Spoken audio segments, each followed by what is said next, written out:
biotech's biggest three trends to watch. So, with the rundown, biotech is entering a new phase, one divided by customization, resurrection, and optimization.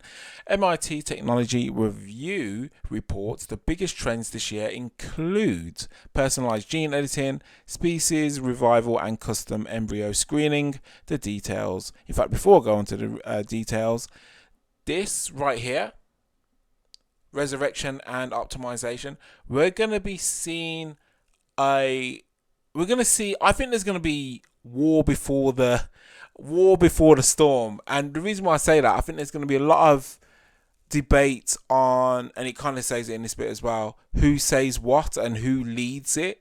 Because whoever leads these, i.e. gene, getting these biotech, I should say, all together, and it's obviously to do with embryo screenings and gene kind of fixing as well. It's a lot to put. You basically, they're saying, let's do some gene editing. Do you know what I mean? And it is a bit scary, I'll be honest. But anyway, let's continue. A one-off base edited baby case has become a template for custom gene therapies, using CRISPR tools to fix a child's DNA for a rare metabolic disease. I have covered this CRISPR, and it was last year November, if I'm not mistaken. And yeah, because it got me really thinking. Bloody hell, people are just going to be literally creating their own perfect human or perfect child, which is not really. I don't think it's ethical, to be fair, to be messing around with the gene pool. If you want my honest opinion, I don't think it's. But this is where I think it's okay, because if it's for rare diseases, then yeah. But I don't know. People are going to be trying to play mini gods, and that's all I can see. Anyway, startups are racing to scale that model, pitching regulators on streamlined approvals for custom edits for rare disease patients. I mean, there's going to be so much paperwork that has to involve with this. You know, it has to do with the patients. You know, with the patients will be saying, "Oh, what else are you going to use my DNA and gene for?" You know, it's definitely going to raise a lot of questions.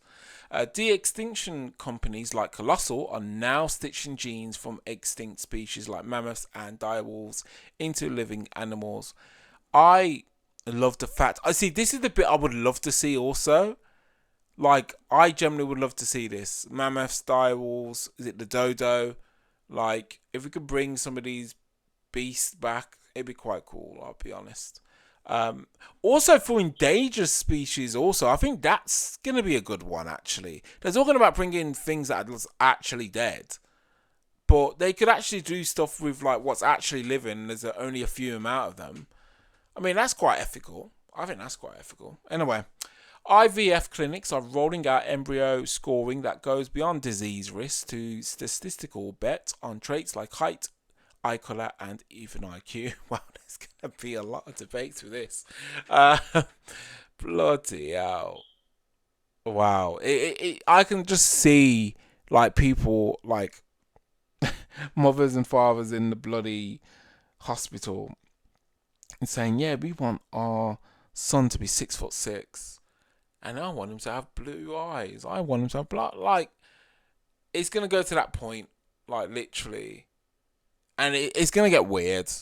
It's going to get weird and terrifying before it actually gets good. I'm telling you now. Because if you watch the news lately, if you just watch what's going around in the world, it's screaming, i.e., help us. Literally. So, and I like to use the example. I always use the example now. Just look at the woman who got married to a ChatGPT, i.e., a chatbot. Like, it can't get any more scarier than that. And last little paragraph. Why it matters. The science is thrilling, but decisions about who gets edited, which species return. Yes, I totally agree with that.